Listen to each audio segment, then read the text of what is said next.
자, 이제 느헤미야가 시작이 됐어요. 그래서 느헤미야는 굉장히 참 재미있는 성경이죠. 계속 듣고 또 들어도 우리의 그 죽었던 잠자던 심장을 깨울 만한 그런 내용이 담겨져 있는 것이 바로 느헤미야 성경입니다.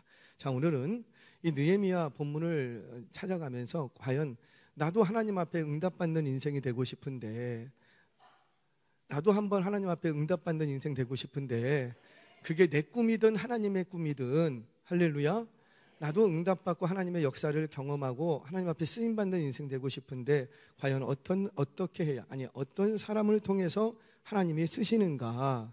오늘은 그 응답은 준비된 자의 것입니다, 이런 제목으로 하나님의 말씀을 전하도록 하겠습니다. 자, 과연 어떤 사람에게 응답이 오고 어떤 사람을 하나님께서 쓰시는가. 첫 번째 관심이에요. 관심. 뭐라고요? 관심. 자, 느헤미야서를 이제 묵상해 나가실 때 느헤미야만 보시면 안 되고요. 사실은 느헤미야, 에스라, 에스더 이 세 권을 함께 보셔야지 돼요. 이 세 권은 포로 후기 문서 이렇게 얘기를 합니다. 뭐하고 뭐요? 느헤미야, 에스라, 에스더. 자, 우선 이 이야기의 배경, 이 각 권마다 펼쳐지는 이야기의 배경을 연대기 순으로 딱 정리를 하면 제일 먼저 뭐가 나오냐면 에스라와 에스더, 이 두 개는 모두 다 아하수에로 왕 때의 이야기예요. 잘 쫓아가셔야 돼요. 에스라하고 에스더는 누구 왕이라고요? 아하수에로. 자, 그리고 느헤미야는 아하수에로 다음 왕이었던 아닥사스다 왕과 연결이 되어 있어요. 자, 대부분의 주경학자들은 아하수에로 왕 시기에 일어났던 이 불임절 사건은 무슨 성경과 연결되어 있죠? 불임절 뭐하고 연결되어 있죠? 그렇죠. 에스더와 연결된 이 불임절 사건이 일어남으로 말미암아 에스라가 주도하는 2차 포로 귀환이 이루어졌다, 도화선 역할을 했다, 이렇게 주경학자들은 해석을 합니다. 이렇게 본다면 자연스럽게 이 세 권의 사건의 연대기정을 추적하면 제일 먼저 뭐가 나오냐면 에스더서가 먼저 등장을 하고 그 다음에 에스라, 그 다음에 에스더, 이렇게 시대순위 흘러가는 거예요. 다시요. 먼저 뭐가 등장하고 에스더, 불임절 사건, 그 다음에 뭐가 있고 에스라, 2차 귀환 사건이에요. 그 다음에 뭐가 있고 느헤미야, 3차 귀환 사건이에요. 그러니까 불임절 사건은 그냥 일어난 사건으로 끝날 게 아니라 불임절 사건이 하나님이 이 땅에서 이스라엘 백성들을 보호하신다, 유대인들을 보호하신다, 이 놀라운 신앙의 폭발적인 부흥이 일어나면서 우리 어디로 돌아가자? 예루살렘으로 돌아가자! 이런 영적인 분위기가 일어나는 거예요. 그래서 1차 귀환 이후에 한참 동안 귀환이 없어서 너희 동네로 가라고 해도 안 갔어. 왜? 이미 고향 떠나온 지가 너무 오래됐고 이 이방 땅에서도 이제 어느 정도 기반을 마련해서, 그런데 굳이 내가 신앙 지키겠다고 떠날 이유가 없어. 그래서 1차 귀환에는 5만 명 가까이 일시에 이거를 했지만 그 이후로는 움직이질 않습니다. 그러다가 무슨 사건이 일어났다고요? 불임절. 자, 그러면 이제 영적인 안목들이 있는 분들은 하나님이 왜 불임절 사건을 일으켰는지 감이 와. 안주하고 있어. 나태해, 게을러. 근데 그때 하만이라는 인물을 통해서 이스라엘 유대인들을 고통 속으로 집어넣어. 한번 죽을 뻔하다가 딱 살아났어. 그랬더니 어떤 마음이 드는 거예요? 나 여기서 못 살겠다. 또 언제 하만 같은 인간이 일어나서 나를 죽일지 모르니 내가 이제 어디로 가겠다? 그렇죠. 고향으로 가야 되겠다. 이런 영적인 분위기가 일어나도록 하나님께서 무슨 사건을 일으킨 거냐면 불임절 사건을 일으킨 거예요. 그래서 에스더가 먼저 일어나고 그 다음에 에스라가 있고 그 다음에 느헤미야가 있습니다. 자, 에스라는, 자, 이것도 기억하셔야 돼요. 에스라가 예루살렘에 돌아왔어요. 에스라가 주도하는 2차 포로 귀환이 일어납니다. 에스라가 주도하는 2차 포로 귀환이 한 1000여 명이 이렇게 돌아왔어요. 돌아왔을 때 이미 1차 귀환민들이 예루살렘 성전을 지어놨어. 뭘 지어놨다고요? 잘 쫓아오셔야지 돼요. 그러니까 수룹바벨 성전이 이미 회복되어서 그 땅에서 제사가 드려지고 있었다고요. 하지만 에스라가 와서 보니 지금 예루살렘 성전은 있지만 예루살렘 성읍을 감싸고 있는 성벽은 있다 없다? 없었어요. 자, 에스라 4장 6절에서 23절을 참고해 보면 귀환한 백성들은 성전을 재건을 합니다. 성전을 딱 재건하니까 영적인 분위기가 고양되겠죠. 영적인 분위기가 고양되니까 이참에 이제 성읍을 이제 보호할 수 있는 우리 성벽도 재건하자, 이렇게 분위기가 일어났어. 그래서 성전 재건하고 그리고 성벽까지 재건하려고 달려들었어. 그런데 이방 민족과 그 사마리아 땅에 있는 귀족들이 반대하는 거예요. 들고 일어나는 거예요. 그래서 성벽을 재건하려다가 포기하게 버리게 됩니다. 어려움을 딱 당했어요. 그러니까 무슨 말이냐면 지금 느헤미야가 우리는 처음으로 성벽 재건을 시도한 것으로 알고 있는데 성경은 그렇게 얘기 안 해요. 처음에 시작한 사람들은 에스라가 오기 전 1차 귀환민들이 성전을 재건하고 그 다음에 성벽 재건을 시도했어요. 시도했다가 실패했다고요. 그래서 주저앉았어. 그 상황이 바로 느헤미야 1장 2절의 배경이 됩니다. 자, 느헤미야 1장 2절 말씀 같이 한번 읽겠습니다. 시작. 내 형제들 가운데 하나인 하나니가 두어 사람과 함께 유다에서 내게 이르렀기로 내가 그 사로잡힘을 면하고 남아있는 유다와 예루살렘 사람들의 형편을 물은즉. 자, 잠깐만 띄워놔세요. 지금 내 형제들 가운데 하나인 누가? 하나니. 따라오셔야 돼요. 하나니와 두어 사람이 어디에서 왔다? 그렇죠. 그러니까 이 사람들은 1차 또는 2차 포로 귀환에서 돌아갔던 그 사람들 중에 하나니를 비롯한 두어 사람이 다시 수상궁으로 돌아온 거예요. 그때 돌아왔다는 소식을 듣고 이 느헤미야가 막 찾아가고 뭘 물었다고요? 유다와 예루살렘의 사람들의 형편을 물은즉. 뭔 얘기예요? 아, 성전이 재건됐다는 소식은 내가 들어서 알아. 그런데 성벽 재건하려고 했다가 성벽을 재건 못했다면서, 그러면 성읍을 둘러싸는 성벽이 없으면 맨날 이방 민족이 쳐들어가고 뺏어가고 위험할 텐데 그 땅 주민들 어떻게 지내요 하고 그들의 형편을 물었다라는 거예요. 이제 좀 이해가 되십니까? 자, 느헤미야는 포로 세대가 아니라 포로 한 3세대쯤 됩니다. 그러니까는 이스라엘 땅을 한 번도 가본 적이 있다 없다? 없다. 성전을 본 적이 있다 없다? 없다. 제사를 드려본 적이 있다 없다? 없다. 그렇게 드렸던 사람들이 포로로 잡혀왔다가 이 사람들이 다 죽고 그 자식들이 쭉 자라고 또 죽고, 그리고 그 자식의 자식이 누구냐면 느헤미야예요. 그러니까 예루살렘에 한 번도 가본 적이 없어. 본 적도 없고 그냥 소문으로만 들었을 뿐이에요. 그럼에도 불구하고 이미 1차와 2차에 걸친 포로 귀환 역사를 알고 있었어. 그래서 그로 인해서 그도 마음이 자꾸만 어디가 있는 거예요? 그 말은 곧 뭐예요? 나도 예루살렘에 가고 싶어. 나 한 번도 못 가봤지만, 나도 소문으로 들었지만 1차 포로 귀환민들 갔고 2차도 갔으니 나도 가고 싶은데 어떤 이유에서든지는 모르겠으나 1차 때도 함께 못 가고 2차 때도 함께 못 갔던 거예요. 그러니까 그의 마음은 자꾸 어디가 있는데? 예루살렘. 그러던 차에 귀환한 사람들 중에 하나니와 두어 사람이 돌아왔다라는 소식을 들은 거예요. 그러자 곧장 그들에게 가서 질문했던 것이 요즘 예루살렘은 좀 형편이 어때? 라고 물었다라는 거죠. 이걸 뭐라고 말하냐면 관심이라 그래요. 관심. 제가 왜 이 말을 하냐면 느헤미야의 마음이 지금 어디에 있는 거라고요? 예루살렘. 그리고 예루살렘에 있는 동족들에게 마음이 가 있는 거예요. 자, 예루살렘은 수상궁에서 예루살렘까지 1500km가 넘습니다. 1500km가. 자신은 포로된 땅에서 출세했어요. 부러울 게 하나도 없어요. 최고 관리가 됐어요. 그럼에도 불구하고 자신의 형편에 관심을 갖는 게 아니라 앞으로 내가 여기서 더 어떻게 부자가 될 것인가?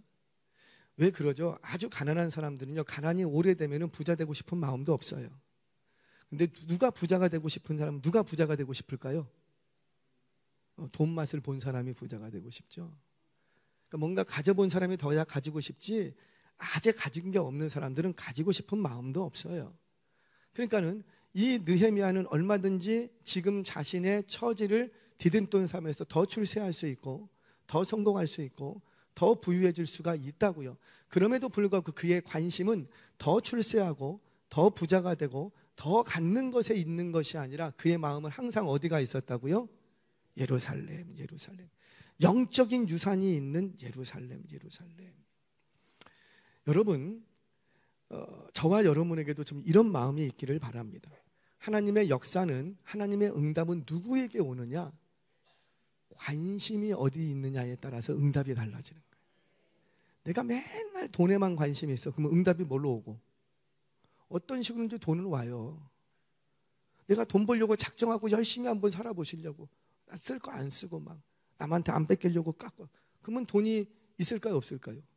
있죠. 특별히 하나님이 그냥 가져가지 않는 이상은 있어야죠. 정상이지. 목사인지라 저는 지금 은혜교회 목사이기도 하지만 저는 지금도 그래요. 길을 가다 보면은요, 건물, 빈 건물이 있어요. 임대, 매매. 이거만 보면 무슨 마음이 들까요?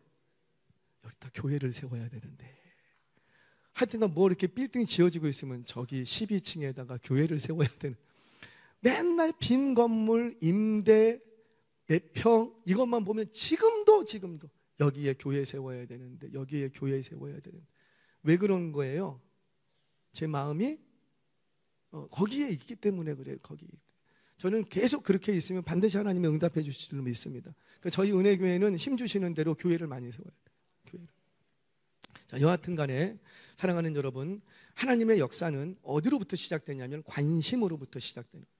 나의 출세, 성공, 부자가 되고 좀 더 안정적인 삶을 준비하는 것, 그거 관심 가져야 되죠. 그런데 그것만 관심을 가지면 안 된다라는 거예요. 영적인 관심이 있어야 됩니다. 어떻게 해야지 내가 영적으로 더 좋아질 수 있는가? 여러분, 이 금요일 저녁에 누가 나올 수 있죠? 관심이 있는 사람이 나오지. 관심이 있는 사람이 나오지. 저는 여기 못 오시는 분이 믿음이 없다고 생각하지 않아요. 뭐가 부족한 거예요? 관심. 오늘 이 저녁에 우리 은혜교회에서 뜨거운 찬양과 기도가 막 있는 거에 대해서 관심이 있는 사람들이 오는 거죠. 그래서 응답은 누구에게 일어나냐면은 관심 있는 자들에게 일어나더라는 거예요. 내가 어떤 관심을 가지고 있느냐에 따라서 하나님께서 쓰시는 사람이 될 수도 있고 안 될 수도 있다는 겁니다. 저와 여러분이 믿음의 공동체를 향한 관심이 있기를 바랍니다. 이 저녁에 이 공동체는 뭘 하고 있나? 우리 월삭 기도에 갑니다. 관심이 없어. 아니라고요. 믿음이 없다고 얘기는 안 해요. 근데 뭐만 좀 부족한 거예요? 관심. 우리 구역예배 모입시다. 뭐 합시다. 그런데 꼭 보면은 모이는 사람만 모이고 하는 사람만 해요. 왜 그런 거예요? 그분들이 더 믿음이 좋아서라기보다도 그분들은 뭐가 있는 거예요? 거기에 관심이 많은 거예요. 관심이. 저와 여러분들 믿음의 공동체에 관심이 많기를 바랍니다. 그러면 반드시 그 사람은 그 믿음의 공동체를 부흥케 하는데 쓰임받는 인생이 될 줄로 믿습니다. 내가 영적인 부분에 관심이 있기를 바랍니다. 기도하는 일에 관심이 있기를 바랍니다. 찬양하는 일에 관심이 있기를 바랍니다. 한번 해보자는 거죠? 말씀 읽는데 관심이 있기를 바랍니다. 그러면 어떤 부분으로 응답이 오냐면 기도로 응답으로 온다니까. 찬양으로 응답이 온다니까. 말씀을 읽는 중에 문제가 해결되는 역사가 있을 줄 믿으시기 바랍니다. 내가 어디에 관심이 있느냐가 그 통로를 통해서 하나님이 응답을 해 주시는 거예요. 저와 여러분들 영적인 관심, 신앙 공동체에 대한 관심이 많기를 주의 이름으로 축원합니다. 첫 번째 관심. 두 번째는 누구에게 응답이 오는가? 바로 기도하며 기다릴 줄 아는 사람. 기도하며 뭐 할 줄 아는 사람? 그냥 기다리는 게 아니고 뭐 하면서 기다리는 사람? 기도하면서. 자, 우리 그렇게 공동체에 대한 관심이 있었던 느헤미야는 이제 그 관심이 애통이 되고 그 애통이 기도 제목이 됩니다. 다시요. 뭐가? 먼저에 뭐가? 관심. 관심이 내가 그 부분에 막 관심을 가졌더니 관심이 뭐가 되고? 애통이 되고. 너무 가슴이 아파. 그 사람에게 자꾸 관심을 가지니까 저 사람의 필요를 아니까 내가 해주고 싶은데 해줄 수 없어. 안 보이던 게 보여. 그러니까 너무 가슴이 아파. 그래서 애통이 돼. 그래서 애통이 됐더니 그게 뭐가 되더라고요? 기도 제목. 기도 제목. 자, 우리 1절 말씀 본문 1절 같이 봅니다. 시작. 아닥사스다 왕 제20년 니산월에 왕 앞에 포도주가 있기로 내가 그 포도주를 왕에게 드렸더니 이전에는 내가 왕 앞에서 수심이 없었더니. 아멘. 자, 느헤미야는 예루살렘의 형편을 듣고 기도하기 시작합니다. 관심이 애통이 됐고 애통은 기도 제목이 됐어요. 그때가 제20년 기슬루월이에요. 20년 기슬루월. 1장 1절을 보면 나올 거예요. 그런데 연대기적으로 보면 주전 445년 11월 중순부터 12월 중순이 기스르월입니다. 9번째 달이에요. 그렇게 9번째 달에 그들의 소식을 듣고 애통하기 시작해서 그 애통은 기도의 제목이 됐습니다. 그렇게 기도해서 니산월까지 기도했어요. 더 기도했을 텐데 니산월에 응답이 와서 이제 기도가 이제 응답됩니다. 니산월은 자동차, 일본 자동차 닛산이 아니고 니산월은 1월을 얘기해요. 첫 번째 달. 그러면 9번째 달부터 첫 번째 달까지 몇 개월 동안 기도를 했고, 이렇게 했다고 해서 저쪽은 대답도 안 해. 몇 개월 동안 기도를 했고, 4개월 동안. 이 시기는 겨울에서 봄까지예요. 겨울에서 봄까지. 자, 여러분, 느헤미야의 사회적인 위치, 정치적인 위치는 뭐냐면 술 맡은 관원장입니다. 당시 술 맡은 관원장이라면 요즘 말로 뭐라고 얘기할 수 있냐면 왜 우리 50 뭐 그때 그 제일 끝발 셌던 사람이 있었죠. 대통령 옆에 경호대장, 경호실장, 그 정도 위치예요. 그 정도 위치. 왕의 식사를 책임지는 사람이에요. 이 말은 곧 뭐냐면 왕의 명주를 누구한테 갖다 맡기는 거예요.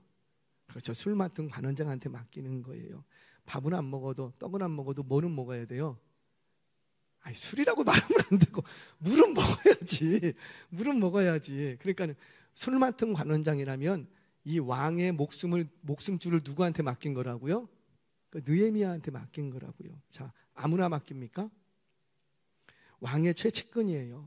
가장 신뢰할 만한 사람에게 자기네 목숨을 맡긴 거예요. 누가 독국물을 탔는데 느헤미야가 모른 척 탁 해줘. 그럼 왕은 끝장나는 거예요. 자, 당시 식사의 자리는 그냥 밥만 먹는 자리가 아니었습니다. 여러분들 이렇게 사극이라든지 또는 또는 이렇게 좀 이렇게 영화 같은 거 옛날 그런 고전 영화들을 보면은요, 다 어디서 계약, 조서 이런 왕의 국사가 다 논해지냐면은 다 밥 먹는 자리예요. 다 식사 자리. 그러니까는 지금 왕의 식사를 책임지고 있는 술 맡은 관원장이라는 것은 당시의 식사 자리는 모든 계약과 언약과 조서가 내려지는 장소였는데, 이것을 감안한다면 왕의 가장 가까운 자리에서, 가까운 거리에서 왕과 함께 나라의 대소사를 논할 수 있는 자리. 그래서 옛날에 그 대통령과 경호실장이 다 해먹은 거 아니에요. 그런 거예요. 그런 거예요. 자, 그럼 생각해 보자고요. 내가 왕하고 친해. 내 말 한마디면 왕이 싹 움직여져. 내랑 친해. 나를 최고로 신뢰해. 그러면 내가 지금 예루살렘에 갈 일이 있어요. 갈 일이 있어. 그러던 차에 왕이 수상궁에 왔어요. 그럼 우리는 제일 먼저 왕 찾아가서 뭐부터 해야 돼요? 나 어디 가고 싶다고? 예루살렘 가고 싶습니다. 예루살렘 성벽을 좀 건축하러 가야 되겠으니 나 좀 보내주세요. 우리는 그런다고. 왜? 내가 누구랑 친하니까. 왕하고 친해. 왕만 허락하면 다 끝나잖아요. 왕하고 친해. 측근이야. 왕이 자신의 목숨줄을 나한테 맡겼다니까요. 그러면 오늘은 어떤 문제가 생기면 기도 안 해. 물론 우리는 믿는 사람이니까 기도하지. 기도하는데 왕이 왔어. 그러면 우리는 뭐부터 하고? 왕부터 쫓아가지. 왕이여, 내가 청이 있습니다. 말해라. 나 좀 가야 되겠습니다. 우리는 그런다고. 그런데 느헤미야는 무려 4개월 동안 어떻게 한 거예요? 기다렸어요. 원래 이 수상궁은 어디냐면은 페르시아에는 궁이 4개가 있습니다. 바벨궁부터 시작해서 4개의 궁이 있어요. 4개의 궁은 계절궁이에요. 그래서 겨울이 되면 수상궁에 와요. 수상궁은 엘람 수도인데 따뜻한 곳이거든요. 그러니까 겨울철이 되면 수상궁에 와서 겨울부터 봄까지 여기서 지내다가 이제 봄이 되고 하면 또 다른 데로 옮겨요. 그러니까 옮겨 다녀. 그러니까 겨울이 됐으니까 수상궁으로 왕이 온 거예요. 그러면은 자기 기도하고 있었는데 왕이 왔으면 어떻게 해? 우리는 바로 쫓아가서 얘기하지. 그런데 느헤미야는 그렇게 하지 않았다는 겁니다. 자신이 먼저 움직이지 않고 누구의 사인이 올 때까지 기다렸더라. 그렇죠. 하나님의 사인. 무려 4개월 동안이나 기도하면서 기회를 엿보고 있었다는. 자신 안에 계획이 없었는가? 없지 않았다고요. 자신 안에 모든 계획이 있었어요. 자신이 기도하지 않았는가? 기도했다고요. 자신이 왕하고 아무런 친분이 없는가? 친분 다 있다고요. 그럼에도 불구하고 기도도 하고 모든 계획도 준비가 끝나고 왕과의 친분도 있지만 반드시 누구의 결제가 있을 때까지 기다렸더라. 그렇죠. 하나님의 결제가 있을 때까지 기다렸다. 다급하죠. 급박하죠. 지금 당장 이거 안 하면 큰일 날 것 같죠. 그때마다 내가 먼저 움직이지 않고 하나님이 일하시기를 기다릴 줄 아는 성도들 되시기를 바랍니다. 그래야 진짜 응답이 있는 거예요. 내가 먼저 움직이면 몰라요. 어찌어찌 그 일이 될 수는 있을지 몰라요. 그런데 그 이유가 안 좋은 거예요. 사랑하는 여러분, 저와 여러분, 내가 다 준비되어 있고 다급하고 급박할지라도 내가 먼저 움직이지 않고 내가 다 준비해놨다 할지라도 하나님의 결제, 하나님의 사인이 올 때까지 기도하며 기다릴 수 있는 저와 여러분 되시기를 주의 이름으로 축원합니다. 자, 2번째, 어떤 사람이 응답인가? 바로 기도하며 기다릴 줄 아나. 자, 3번째, 마지막입니다. 그러면 기도만 하고 있으면 되는가? 그렇지 않다고요. 기도하며 기다리면서 내가 할 수 있는 모든 계획과 준비를 다 끝내야 돼요. 우리는 일을 이루시는 분은 누구고? 일을 이루시는 분이 하나님이라고 해서 나는 아무런 계획도 가지고 있으면 안 되는가? 그건 아니에요. 여러분들 노후를 위해서 준비해야 돼요? 안 해야 돼요? 아직 늙지도 않았어요. 해야 돼요. 해야 돼요. 그러나 우리 하나님이 놔라! 그러면 어떻게 하고? 준비는 우리가 놓지 못하는 이유가 뭐예요? 내가 다 준비해놨다니까요. 내가 다 준비해놨는데 왜 하나님 놓게 하냐고. 우리가 원망하고 불평이 일어날 때가 언제입니까? 왜 내 수고한 거 왜 안 알아주냐고. 내가 다 했다고. 내가 기도도 하고 내가 준비도 다 하고 내가 땀을 흘리고. 그러면 우리 하나님 나한테 보상을 해줘야지 왜 안 해주냐는 거. 그래서 원망하고 불평하는 거 아니에요? 그런데 하나님의 응답받는 사람들은 그렇지 않습니다. 준비 다 하세요. 우리 아이들 공부 열심히 하세요. 저는 목사님 공부가 안 됩니다. 운동 열심히 하세요. 운동이 안 됩니다. 그러면 노는 거라도 열심히 놀아. 뭔가를 하라는 거예요. 청년들이요, 준비하세요. 아직 안 끝났어요. 당신의 인생은 여기가 끝이 아니라고. 아직도 한 100년은 더 살아야 돼. 맞죠? 지금도 120년이라는데 우리 청년들이 40대 됐을 때는 몇 살이 더 길겠어요? 앞으로 100년은 더 살아야 돼. 그러면 계속 준비해야 돼요. 계속. 왜? 하나님이 어떻게 쓰실지를 모르기 때문에. 아멘이세요? 자, 우리 느헤미야를 봅니다. 예루살렘 성벽 재건이라는 이 역사를 이루려면 넘어야 될 장애가 있어. 근데 가장 큰 장애가 있어요. 가장 큰 장애는 누구예요? 역시 왕이에요. 왕이 나하고 친해. 근데 왕만 허락하면 다 끝나는데, 왕의 마음만 움직이면 다 끝나는데 이 왕의 마음이 움직이는 게 쉽지 않은 거예요. 자, 왜 어려운가? 왜 느헤미야가 4개월 동안이나 기다리면서 하나님의 사인을 기다릴 수밖에 없었는가? 이유가 있어요. 이유가. 자, 에스라서를 보면, 에스라서를 보면 우선 1차 포로 귀환 내용을 쭉 기록을 합니다. 그리고 예루살렘 성에서 일어났던 일들을 쭉 기록해요. 10장이라는 짧은 성경이지만 1차 포로 귀환과 2차 포로 귀환 내용을 쭉 기록을 합니다. 우리 에스라 4장 1절 한번 봅니다. 1절 시작. 사로잡혔던 자손이 이스라엘의 하나님 여호와의 성전을 건축한다 함을 유다와 베냐민의 사람들이 듣고, 자 잠깐만요. 사로잡혔던 자들의 자손, 그러니까 포로 2세대 3세대인 거예요. 이들이 1차 귀환을 했어.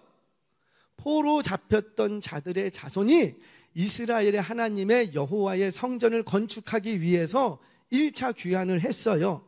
그 얘기를 듣고 그 당시에 유다와 베냐민의 대적들이 이거를 듣고 어떻게 한 거예요? 방해했어요. 무려 어느 정도로 방해하냐면 14년 동안 방해를 해서 예루살렘 성전이 기초만 딱 놓고는 스탑했었어요. 그러다가 학개와 스가랴를 통해서 이들이 다시 하나님의 음성을 듣고 다시 건축을 시작합니다. 그래서 성전 건축을 시작한 지 20년 만에 예루살렘 스룹바벨 성전을 재건을 하게 돼요. 자, 그때의 이야기예요. 자, 이어지는 4절 5절도 한번 봅니다. 자, 에스라 4장 4절 5절 시작. 이로부터 그 땅 백성이 유다 백성의 손을 약하게 하여 그 건축을 방해하되 바사왕 고레스의 시대부터 바사왕 다리오가 즉위할 때까지 관리들에게 뇌물을 주어 그 계획을 막았습니다. 여러분들 잘 쫓아오셔야 돼요. 제가 지금 역사 이야기를 해요. 아이 무슨 역사 그냥 은혜만 주면 되지. 그거 가짜 은혜일 수 있어요. 성경을 모르는데 무슨 은혜예요. 저는 여러분들에게 사기치고 싶지 않아요. 역사를 아시라니까. 조금 어려워도 쫓아오셔야 돼요. 하나 둘 셋 넷. 쫓아오셔야 돼요. 자 보세요. 자, 이 본문은 뭐예요? 이로부터 그 땅 백성이 유다 백성의 자손을 약하게 하여, 그러니까는 대적들이 성전 건축을 방해한 거예요. 그래서 그 건축을 방해하되 언제부터 언제까지? 바사왕 고레스의 시대부터 바사왕 다리오가 즉위할 때까지 관리들에게 뇌물을 주어 그 계획을 막았어요. 이 기간이 14년이라는 기간 막았어요. 자, 그런데 이렇게 하나님의 전을 짓는 것을 방해했던 게 이게 한 번만 그런 게 아니야. 또 그런 적이 있었다라는 거예요. 이어지는 6절 7절을 보겠습니다. 시작. 또 아수에로가 잠깐만, 지금 뭐라 그래요? 또 아까 한 번 있었고 방해한 적이 한 번 있었고, 우리 이스라엘 백성들이 뭐 일할 때 방해한 적이 한 번 있었고, 그리고 이번에 또 이번에는 언제 방해한 거예요? 아수에로가 즉위할 때 방해한 적이 있는 거예요. 뭘 방해했는가? 같이 읽습니다. 그들이 시작. 그들이 글을 올려 유다와 베냐민 이스라엘 주민을 고발하니라. 아닥사스다 때에 비슬람과 미드르락과 다부엘과 그의 동료들이 바사왕 아닥사스다에게 글을 올렸으니 그들은 아람 문자와 아람 방언으로 써서 진술하였더라. 자, 지금 누구 얘기냐면 아수에로 왕부터 지금 누구의 왕이 나와요? 아닥사스다. 그때까지 계속 상소를 올려서 뭔가를 방해하려고. 뭘 방해하려고 하는 거예요? 그렇죠. 예루살렘 성벽을 재건하려고 했다고요. 성전 재건하고 지금 고레스, 다리오, 그리고 아수에로, 아닥사스다, 지금 왕이 몇 명이 바뀌면서 지금 역사가 흘러가고 있는 거예요. 그때도 방해해갖고 뭘 방해했느냐? 아닥사스다 왕에게까지 막 뇌물을 써서 글을 올려갖고 예루살렘 성벽 재건을 방해했던 거예요. 자, 성경 한번 봅니다. 그렇게 해서 어떤 결과가 있는가? 4장 23절 봅니다. 자, 시작.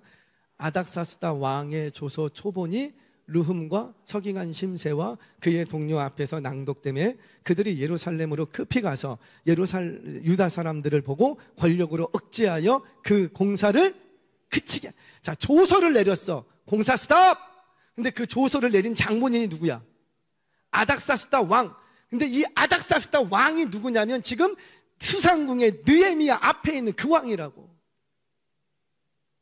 몇 해 전에 예루살렘 성벽 공사하는 거 뇌물 받고 조서를 써줬어. 그 공사 스탑. 절대 못해. 조서를 내렸던 장본인이 수상궁에 지금 와 있는 그 왕이야. 그 왕. 이거를 느헤미야가 알아요, 몰라요? 그래서 그들의 형편이 너무 힘든 걸 내가 알아. 근데 이 마음속에 뭐가 있는데, 예루살렘 성벽을 재건해야 되겠는데 이미 누가 조서를 내린 거예요? 자기 앞에 있는 그 왕이 그러니 그 왕한테 왕이요, 나 성벽 건축하러 가야 돼. 그 말 입만 열면은 아닥사스다 왕이 어떻게 해요? 네가 나를 뭘로 본 거냐? 너 내가 조서 내린 거 몰라? 너 나랑 친하다면서 그거 몰라? 쓸데없는 소리 집어쳐.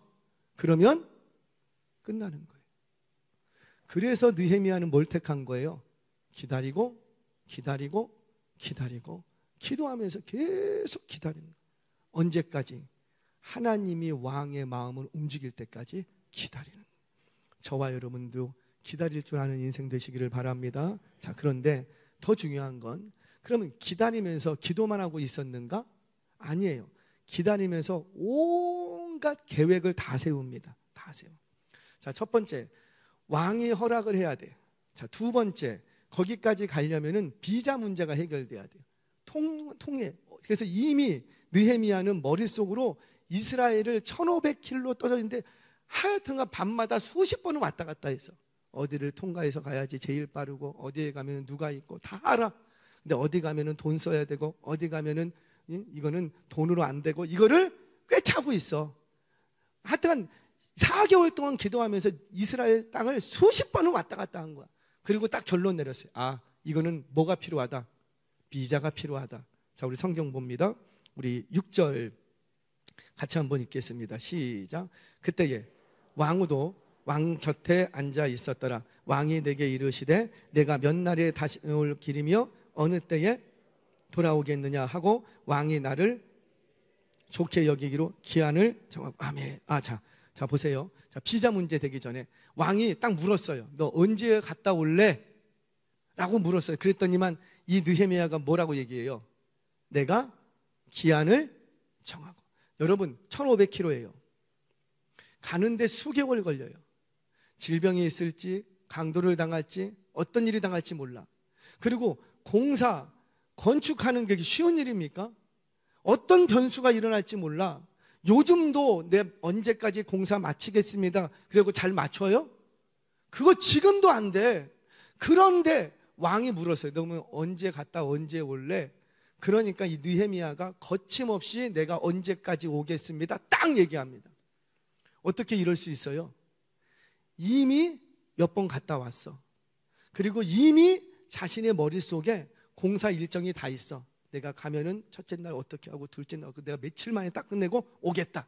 자기의 머릿속에 다 있는 거야. 그러니까 지금 이 느헤미야는 기도만 하고 있었던 게 아닌 거죠. 철저하게 하나하나 세밀하게 준비하고 있었다는 거예요. 우리 믿음의 백성들이 왜 세상과 싸워서 실패하는가? 기도를 안 해서 실패하는 게 아니고 뭘 안 하기 때문에 세상과 싸울 준비를 안 하고 있어. 준비를 안 하고 있어. 청년들이요, 준비하시기 바랍니다. 지금은 준비하는 시간이에요. 거두는 시간이 아니에요. 하나님이 쓰시려고 하는데 준비가 안 돼 있어. 너 좀 쓰겠다.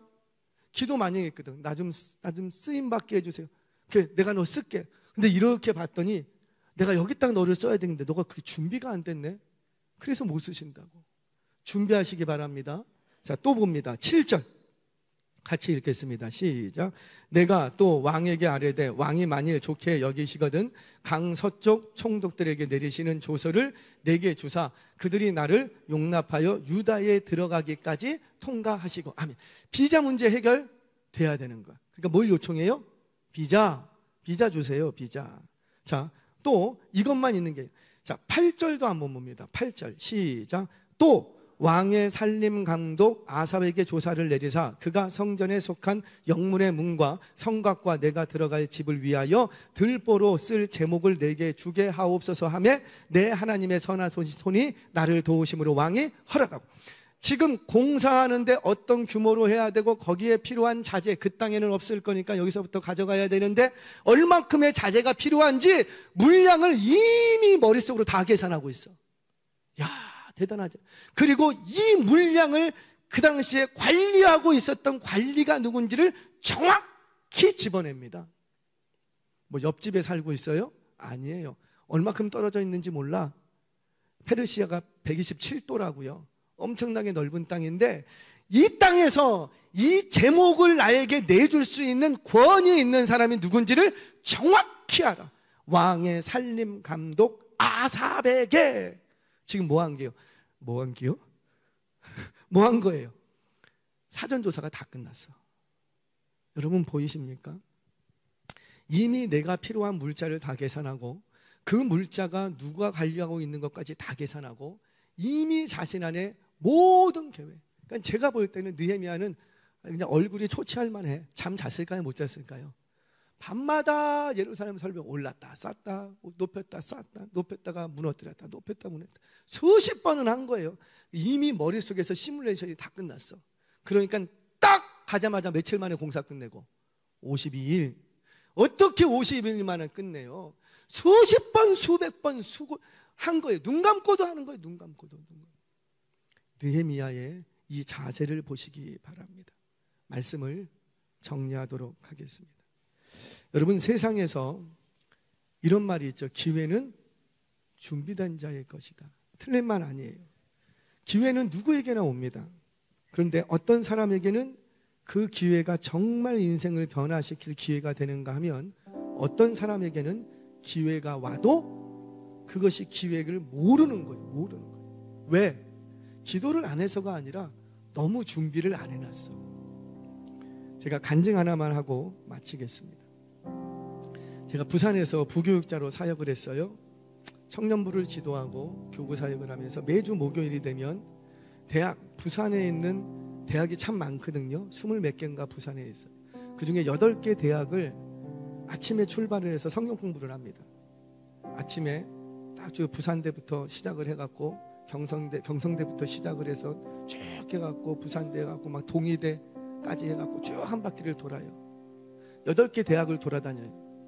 8개 대학에 가면 왜 우리 아이들이 거기 있거든. 그러면 제가 갔다고 뭐 수백 명씩 모입니까? 아니죠. 1명 놓고 성경 공부하고 2명 놓고 성경 공부. 그러다가 모 대학에 전도팀을 파견을 했어요.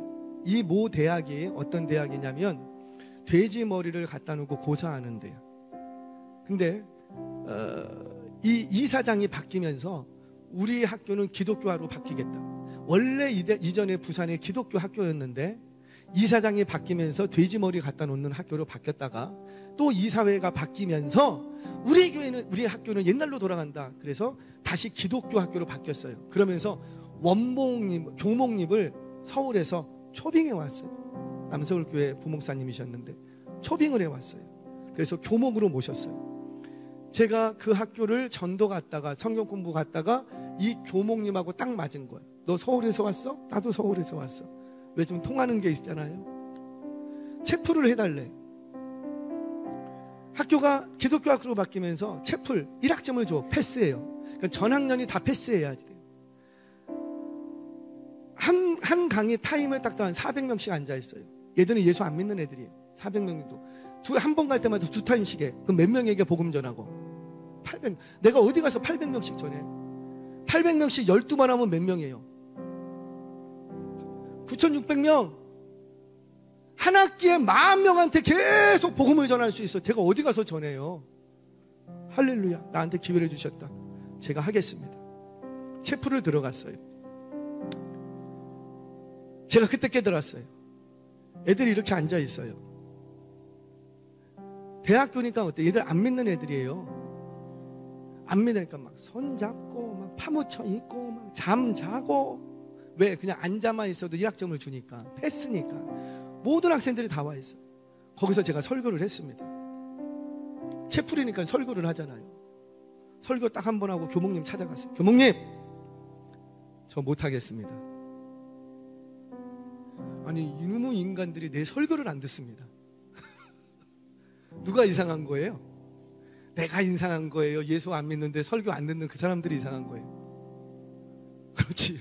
내가 이상한 거지 그 사람들이 이상. 아니, 어떻게 나의 설교를 안 듣고 말이야 디비지 하고 있을 수. 나는 얘들한테 설교 못합니다. 채플 안 합니다. 그리고 와버렸어요. 그날 금요일 저녁 이 시간 기도를 하는데 너희는 자식 내가 기회를 줬는데 그 기회를 발로 차?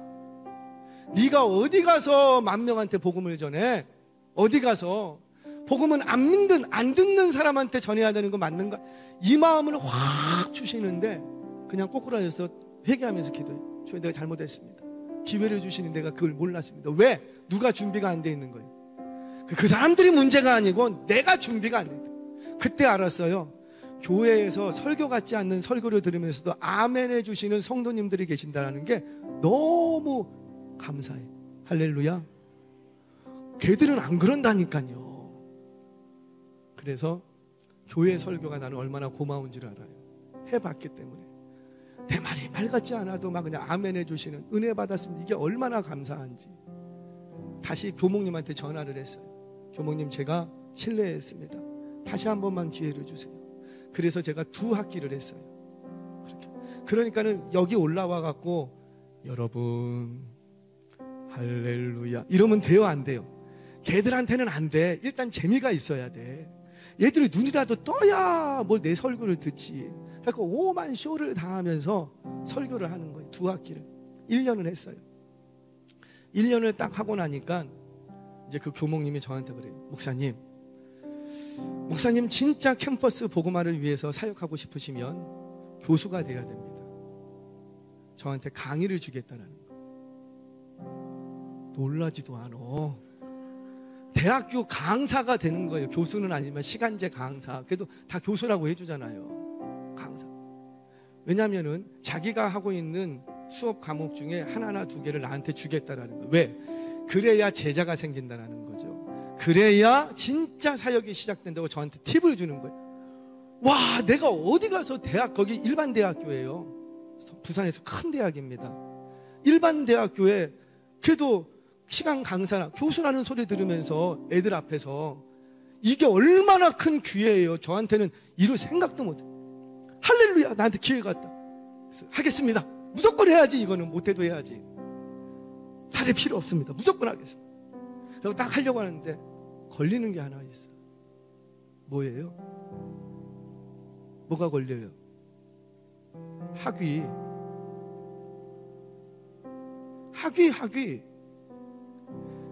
신대원 나온 걸로 학위로는 교수가 안 돼요. THM 이상은 있어야 돼. 일반 학문에서 THM이나 박사 학위는 있어야 돼요. 근데 제가 그때까지 여러 번 공부할 수 있는 기회가 있었어요. 유학도 갔다 오라 그랬고, 할렐루야. 제가 유학 3번 갔다 올 뻔했어요. 근데 제가 그냥 못 갔어요. 안 갔어요. 여러 가지 이유들이 그때마다 생겨서 그때 갔다 왔으면 여러분들 못 만났지. 못했어요. 공부를. 사역해야 되는데 나는 목회자가 될 사람들이 교수 될 사람이 아니기 때문에 나는 THM 공부 안 합니다. 이걸로 충분합니다. 목회만 했어요. 사역만 했어요. 엄청 후회가 되는 거예요. 만약에 그때 내가 THM 발로 그냥 채이는 게 THM 아니에요? 그 THM 하나만 일반 학문에서 하나만 있었어도 내가 그 일반 대학교에서 강사, 교수로서 활동을 할 수가 있었는데 그게 안 된 거예요. 누구 잘못이에요? 하나님은 쓰시고 싶어도 누가 준비가 안 돼 있기 때문에. 내가 기도는 캠퍼스 복음화를 위해서 나를 써주세요. 실컷 기도는 그렇게 해놓고 정작 그 기도가 이루어질 수 있는 통로 하나님이 이루시고자 한다는데 너가 준비가 안 된 거야. 너가 너무 후회를 했어요. 물론 우리 하나님은 합력하여 선을 이루십니다.